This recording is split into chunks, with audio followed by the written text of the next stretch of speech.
بسم اللہ الرحمن الرحیم۔ السلام علیکم پیارے بچوں، کیسے ہیں آپ؟ یقیناً ٹھیک ہوں گے، تندرست ہوں گے۔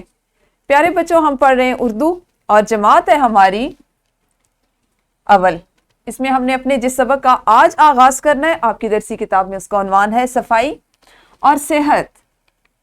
سبق نمبر ہے یہ 5، یعنی آپ اپنے حصہ نظم و نثر کے پہلے 4 اسباق کو مکمل کر چکے ہیں اور بہت کچھ سیکھ چکے ہیں، ایسا ہی ہے نا؟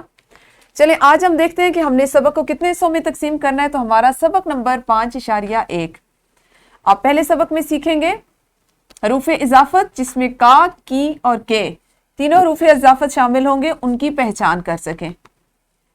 5ویں سبق کو دوسرے دن آپ سیکھیں گے واحد اور جمع میں فرق کر سکیں، یعنی آپ کو پتا ہو کہ کون سی چیز واحد ہے اور کون سی چیز جمع میں آتی ہے۔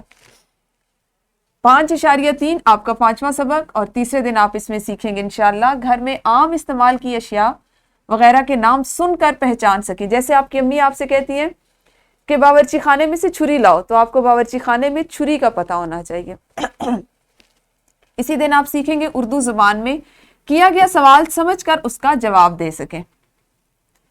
5.4 یعنی 5واں سبق ہوگا ہمارا صحت اور صفائی، اور اس کا جو چوتھا حصہ ہوگا اس میں آپ سیکھیں گے 1 منٹ میں کم از کم 30 کثیر الاستعمال، یعنی بار بار استعمال ہونے والے الفاظ، ان کو آپ درست طریقے سے پڑھ سکیں، اپنی ذات، گھر، علاقے اور کاموں کے بارے میں بات کر سکیں۔ اگلا ہمارا سبق ہوگا متن، تصویر سے متعلق تفہیمی سوالات کے متعلق درست جوابات لکھ سکیں۔ تو یوں آنے والے 5 دنوں میں آپ نے اپنے 5ویں سبق کو مکمل کرنا ہے۔ کل سے ہم اس کا باقاعدہ آغاز کریں گے، اس وقت تک آپ سب اپنا خیال رکھیے۔ اللہ حافظ، شکریہ۔